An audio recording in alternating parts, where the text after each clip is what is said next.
भारत के मुकाबले आखिर पाकिस्तान इन वेस्टर्न कंट्रीज के लिए इतना इम्पोर्टेंट क्यों है? बार बार वो क्यों सपोर्ट करते हैं? क्या भारत से ज़्यादा पाकिस्तान इनके लिए फ्रूटफुल है? क्या भारत की स्थितियां जो इंडियन डिप्लोमेसी है ये कमज़ोर हो रही है?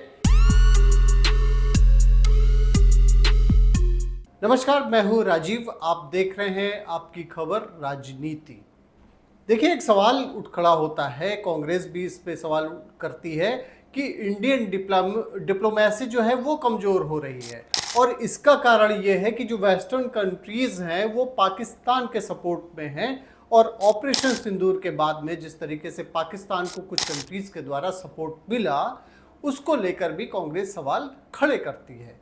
लेकिन क्या स्थितियां ऐसी हैं? क्या भारत कमज़ोर हो रहा है या पाकिस्तान के मुकाबले भारत की स्थिति कैसी है? इसके बारे में डिटेल में बात करेंगे। जो डेटा कलेक्शन किए गए हैं उसमें डेटा कलेक्शन में जो पॉइंट सामने आए हैं उसमें भारत की स्थितियां पिछले 11 साल में क्या चेंजेस हुई हैं ये देखना बहुत ही इम्पोर्टेंट है, क्योंकि सबसे बड़ी चीज़ ये है कि पाकिस्तान जिस तरीके से कुछ कंट्रीज़ खास करके चाइना, यूके, इस सब कंट्रीज़ के द्वारा उसको सपोर्ट मिलता है। अब ये स्थिति आती है कि भारत की स्थिति क्या है? भारत क्या मजबूत हुआ है या पहले की स्थितियों में कमज़ोर हुआ है? जो कांग्रेस सवाल उठाती है उस पर भी सोचने वाली बात है, एनालाइज करने की बात है, उसकी एनालिसिस करते हैं। आइए हम बात कर लेते हैं कि 2002 से 2011 के बीच में जो यूएस कांग्रेस ने है $18 billion military and economic aid US के द्वारा पाकिस्तान को दिए गए।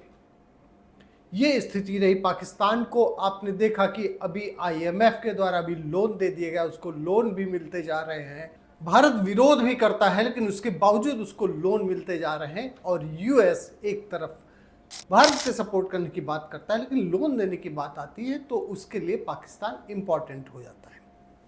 चलिए इसको देख लेते हैं। 2002 से 2011 के बीच में $18 बिलियन दिए गए मिलिट्री एंड इकोनॉमिक, उसके लिए यूनाइटेड स्टेट्स के द्वारा, जिसमें से $8.674 बिलियन उसको रिसीव हुआ पाकिस्तान को। उसके बाद क्या हुआ? 2007 में बुश एडमिनिस्ट्रेशन ने ये एक्सेप्ट किया हुआ है कि जो अल कायदा से उसको लड़ने के लिए पाकिस्तान को फंड दिया गया था उसने इंडिया के अगेंस्ट में खर्च कर दिया। अब यही समझने वाली बात है कि पाकिस्तान को ये जो वेस्टर्न कंट्रीज हैं एक टूल के रूप में उसको इस्तेमाल कर रही हैं। भारत की स्थितियां बिल्कुल बदल चुकी है। भारत, इंडिया जो है इस समय वर्ल्ड की 4th सबसे ज़्यादा जो लार्जेस्ट इकोनॉमी है उसमें आता है। डिफेंस सेक्टर में अगर हम देखें तो डिफेंस सेक्टर में इंडिया की स्थिति जो टॉप क्लास की कंट्रीज है उसमें आती है। आत्मनिर्भर भारत का जो चलाया गया था, कैंपेन चलाया गया था, उससे भी इंडिया को फायदा मिला है। अब कौन सी कंट्रीज हैं जो इसको सपोर्ट करती हैं? यूरोप, यूएस, चाइना पाकिस्तान को अक्सर सपोर्ट करते रहते हैं, उनको लोन भी देते रहते हैं। कांग्रेस आरोप लगा ही रही है कि फेलियर ऑफ इंडियन डिप्लोमेसी। ये कांग्रेस लगातार ऑपरेशन सिंदूर के बाद में भी कहती रही है। और यूरोप, यूएस, चाइना और any power support Indian nation. Reason क्या है इसका? क्यों सपोर्ट करते हैं? अगर किसी भी कंट्री को वो सपोर्ट करते हैं तो वो इसलिए सपोर्ट करते हैं, इंडिया को सपोर्ट इसलिए नहीं हो रहा है क्योंकि इंडिया उनके जो इंटरेस्ट हैं उसको फुलफिल नहीं करता है। किस कंट्रीज़ को ये लोग सपोर्ट करते हैं कि अगर आप बहुत बड़ी मार्केट नहीं है, बहुत बड़ी बिग मार्केट अगर आप नहीं है, उसका सबसे बड़ा रीज़न यही है कि वो कभी भी कंपटीशन में नहीं आ सकते, इसलिए वो सपोर्ट करते हैं। वल्नरेबल स्टेट हैं, कभी भी डोमिनेट उनको किया जा सकता है, इसीलिए पाकिस्तान को वो सपोर्ट करते हैं या किसी भी कंट्रीज़ को चाइना जैसी कंट्रीज़ सपोर्ट करती है। सिचुएशन कहाँ से चेंज होनी स्टार्ट हुई है इंडिया की, उस पर भी हम फैक्ट देख लेते हैं। जो डेटा है, सिचुएशन चेंज स्टार्ट आफ्टर 2014। आत्मनिर्भर भारत की जब से बात की जाने लगी तब से सिचुएशन चेंज हो गई और इंडिया की जो फास्टेस्ट ग्रोइंग इकोनॉमी की तरफ से आगे बढ़ने लगा। 7.4% जनवरी से मार्च 2025 का जो डेटा है वो 7.4% ऑफ जीडीपी है। इंडिया 11th लार्जेस्ट इकोनॉमी था, लेकिन अब सिचुएशन चेंज हो गई, वो 4th लार्जेस्ट इकोनॉमी हो गया। 11 साल में ही ये चेंजेस आए हैं। आने वाले 2 साल में जो एक्सपेक्टेशन है, IMF ने भी ये कह रखा है कि आने वाले 2 साल में स्थितियां बदलेगी और 3rd पोजीशन पे इंडियन इकोनॉमी आ जाएगी।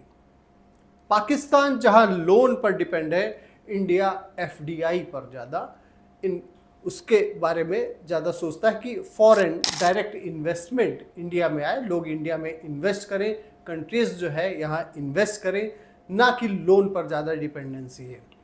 FDI की बात कर लेते हैं। FDI in last 10 years India versus Pakistan, इसका जो स्टैट्स है, स्टैटिस्टिक्स है, इसके बारे में बात कर लेते हैं। 2014 से लेकर 2024 तक की सिग्निफिकेंट ग्रोथ जो हुई है 2014 से 2025 के बीच में हुआ है, attracted A total 748.78 billion in FDI। ये बहुत बड़ा अचीवमेंट है। लास्ट 11 ईयर्स के कंपैरिजन में अगर देखें तो 143% इंक्रीज हुआ है।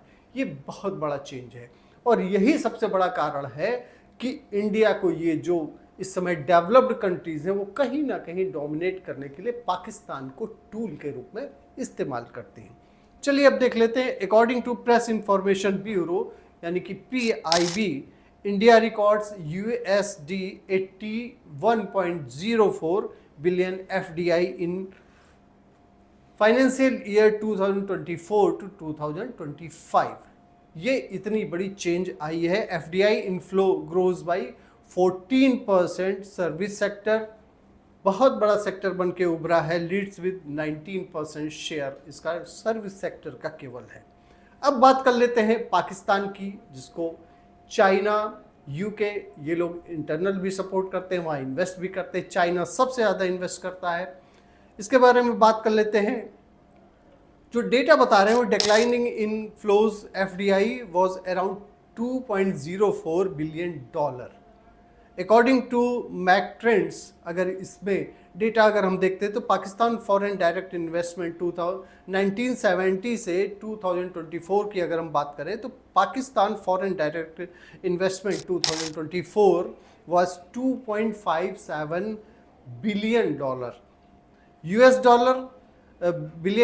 डॉलर था ये, और जो कि इंक्रीज हुआ है 25.39% इंक्रीज हुआ है 2023 से इंक्रीज होके 2024 का ये डेटा है। अब आप सोचिए कि जहां एक तरफ इंडिया का FDI है 81.4 बिलियन डॉलर, वहीं पाकिस्तान का 2.06 बिलियन डॉलर है, जबकि उनका इंक्रीज हुआ है 25.39% इंक्रीज हुआ है 2023 से लेकर 2024 में। चाइना सबसे ज़्यादा इन्वेस्ट करता है, पाकिस्तान में, जो कि 27% है FDI का। UK सेकंड नंबर पे है, 13.91% है। हांगकांग 11.3% है। US 9.3% है। स्विट्जरलैंड 5.8% है। अब बात कर लेते हैं सबसे बड़े इन्वेस्टर की जो FDI इन्वेस्ट करता है, चाइना की। चाइना के लिए पाकिस्तान इसलिए भी इम्पॉर्टेंट हो जाता है क्योंकि वहाँ CPEC कॉरिडोर जो बना रहा है पाकिस्तान, उसके लिए चाइना उसको यूज़ करता है। पाकिस्तान में इन्वेस्ट इसलिए करता है क्योंकि उसका जो ट्रेड है वो बढ़ सके, इसलिए पाकिस्तान के ऊपर वो इन्वेस्ट करता है, लोन भी देता है, और इस कारण से जिससे वो कहीं ना कहीं एक्सप्लॉइट कर सके, उसको यूज़ कर सके। ये हाल इंडिया के साथ में नहीं है। आज कोई भी कंट्री हो, US हो, UK हो, चाइना हो, कोई भी कंट्री हो, आज इंडिया को डोमिनेट कर पाने की पोजीशन पे नहीं है, और यही सबसे बड़ा कारण है कि पाकिस्तान के सपोर्ट में ये खड़े हो जाते कि कहीं ना कहीं इंडिया को डोमिनेट करने के लिए पाकिस्तान को टूल के रूप में इस्तेमाल करते हैं। लेकिन इंडिया, जो कि आत्मनिर्भर भारत जिसका प्रोजेक्ट है, उसके तहत लगातार इंडियन इकोनॉमी बढ़ रही है। डिफेंस सेक्टर में इंडिया में अगर आप देखें तो काफ़ी अच्छी खासी ग्रोथ हुई है। एफडीआई जो आ रही है, बाहर की कंपनीज आ रही हैं, यहाँ मैन्युफैक्चरिंग कर रहे हैं। इसलिए ये सबसे बड़ी परेशानी की वजह है, ये जो डेवलप्ड कंट्रीज़ हैं इनके लिए सबसे बड़ी परेशानी यही है कि इंडिया जिस दिन और भी ज़्यादा मजबूत होगा तो इनकी मोनोपोली नहीं चल पाएगी। तो ये था सबसे बड़ा कारण जो हमने कोशिश की आपको बताने की। थैंक यू फॉर वॉचिंग आपकी खबर राजनीति।